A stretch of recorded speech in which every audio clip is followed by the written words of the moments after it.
जय बोली देवादी देवी खजारार श्री आदिनाथ भगवान की। अतिशय क्षेत्र सहस्रकोट विज्ञातीत पर विराजे शांति के कर्ता शांतिनाथ भगवान के। मूल नायक श्री चिंतामणि पारसनाथ भगवान के। परम पूज राजचंद गणाचार्य गुरुवर 108 वीराग सागर जी महामुनिराज के।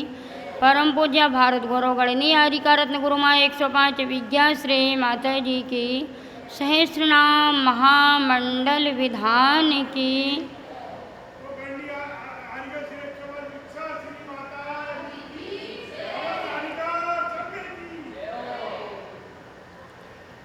चलते हैं प्रतिदिन की भांति। अभी तक हमारी जो जीवन जीने की शैली है, उस शैली को हमें किस रूप में परिवर्तित करना है, इस प्रकार से हमारी चर्चा चल रही थी कि अपने जीवन को हम कैसे जिए। तो हमने आपको बतलाया था कि पूज गणनी आरिका गुरुमा विद्याश्रेय माता जी ने आपके सभी प्रश्नों का उत्तर दिया है कि आप जीवन ऐसे जिए, अर्थात उन्होंने ऐसे जिए एक कृति का निर्माण किया और उस ऐसे जिए कृति में सारे आपके समाधान हैं। दूसरा आपका प्रश्न था कि मंदिर कैसे जाएं, मंदिर क्यों जाएं और मंदिर जाने का फल क्या है।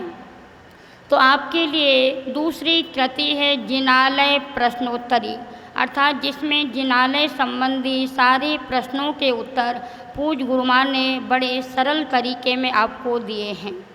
तो हमारी चर्चा जो चल रही थी कि हम तन शुद्धि के साथ, वस्त्रों की शुद्धि के साथ मौन पूर्वक मंदिर के लिए प्रस्थान करें। पूर्ण शुद्धि में यदि हम देव दर्शन करते हैं, पूजन करते हैं, विधान आदि करते हैं तो हमारी विशुद्धि बढ़ती है, मन भी लगता। नहीं तो अगर हम शुद्धि के साथ नहीं बैठते हैं तो विशुद्धि भी नहीं बढ़ पाती है। अभी देखो, इसको अर्घ्य को नींद आ रही थी, अर्घ्य चढ़ाने में भी उसको ऐसा लग रहा था कि कोई वजन पड़ गया हो। तो ये हमारी शुद्धि होना जरूरी है, अर्थात जितनी शुद्धि के साथ आप बैठोगे, हवन करोगे, विशुद्धि के साथ अर्घ्य चढ़ाओगे तो आपको फल भी उसी रूप में मिलेगा। जब भी आप पूजन करो तो बड़े उत्साह के साथ करना। भक्ति में कभी आपको आलस प्रमाद नहीं होना चाहिए। क्या होना चाहिए? उत्साह होना चाहिए।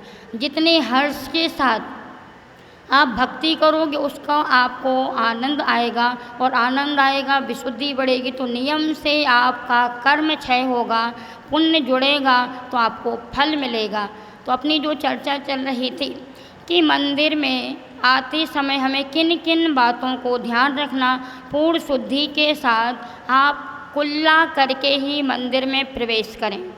आपके मुँह में कुछ वस्तु नहीं होना चाहिए। कुछ लोग तो गुटखा, सुपारी, सौंफ आदि मुख में रख कर के भी आ जाते हैं।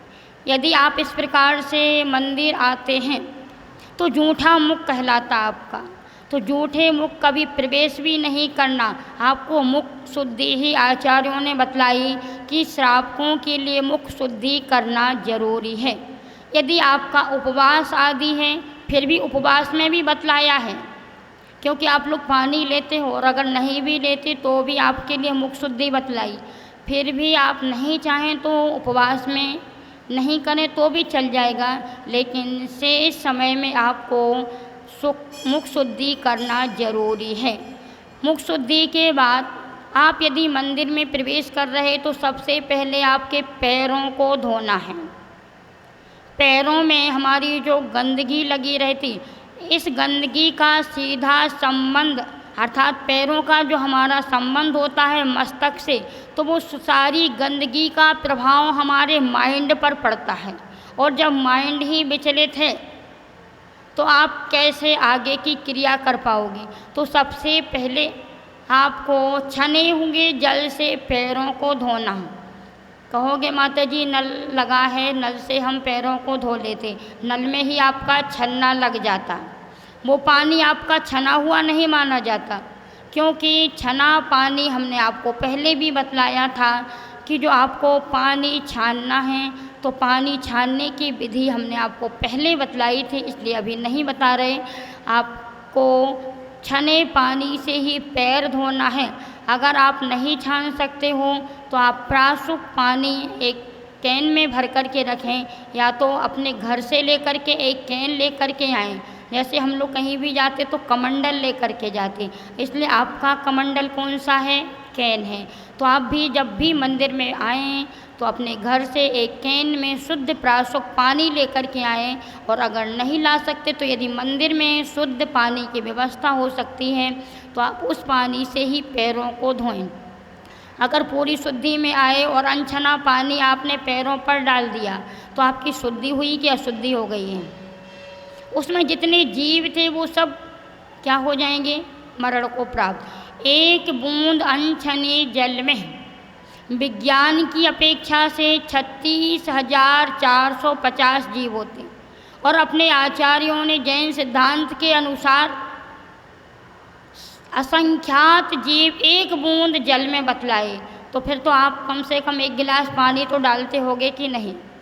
अगर इतना पानी आपने डाला और आपका छना नहीं है तो आपकी अशुद्धि ही होगी। इसलिए शुद्धि का ध्यान रखना है। तो छने जल से पैरों को धो कर के ही आप मंदिर में प्रवेश करें।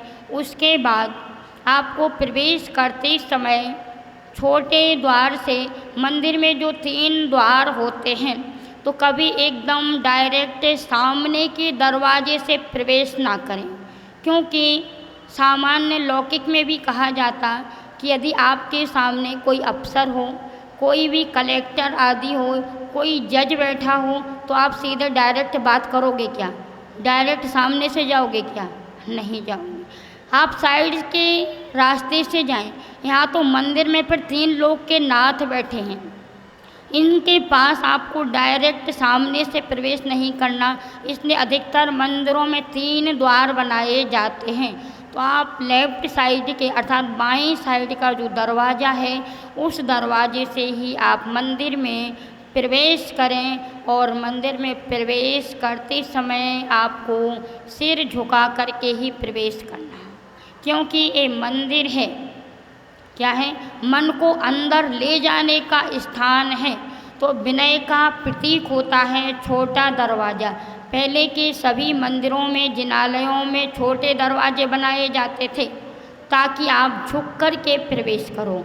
यदि अकड़ कर के जाओगे तो मंदिरों में अकड़ कर के नहीं जाना है।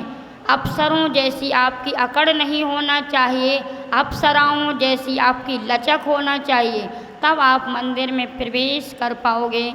तो झुक कर के जाएं, ये मर्यादा का प्रतीक है एवं विनय का प्रतीक है। छोटा द्वार, आप सिर को ढक कर के ही प्रवेश करें। आप कहोगे माता जी ये तो नहीं हो सकता, आज तो घरों में भी हमारे सिर खुले रहते, पहचान ही नहीं हो पाती है कि कौन बहू कौन बेटी है। बोलो हो पाता क्या?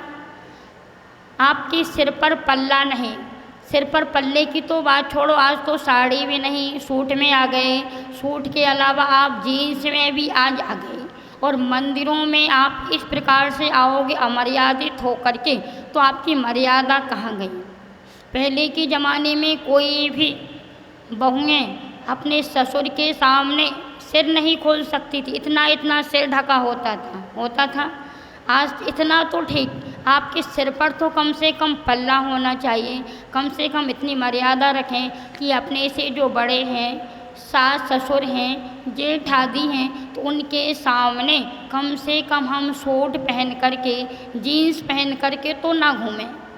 और घर की बात छोड़ो, आप मंदिर में 3 लोग के नाथ के सामने आ रहे, अभी चमत्कार जी में ये नियम है कि कोई भी वहाँ पर जीन्स पहन करके मंदिर में प्रवेश नहीं कर सकता। कोई भी वहाँ पर जो बाहर के यात्री भी आते हैं तो उनके लिए बाहर धोती दुपट्टे रखे रहते, वो अपने ऊपर धोती दुपट्टे डालेंगे तभी उनको प्रवेश करने का लिए दिया जाता, अन्यथा वहीं से बाहर कर दिया जाता।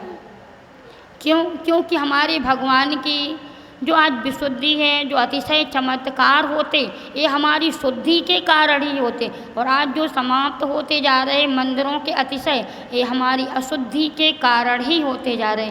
तो हमको ध्यान रखना है, पूर्णतया आप विनय के साथ, शुद्धि के साथ ही मंदिर में प्रवेश करें।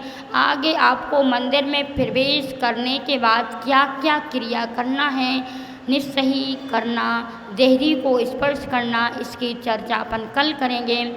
आज जो आपने सहस्रनाम विधान किया है, आज के विधान के पुण्यार्जक परिवार हैं जिनेंद्र कुमार जी, अंकुर जी, ऋषभ जी आदि, जिन्होंने नमन जी और जतिन जी शाह परिवार। तो अंकुर जी अर्थात आपके ऊपर एक धर्म के ऐसे मेघ वर्ष हैं कि आपके अंदर जिनेंद्र प्रभु का जो आशीर्वाद मिल रहा वो ऐसा अंकुरित हो कि आप अर्घ्य को छोड़ कर के अनर्घ्य पद को प्राप्त कर जाएं।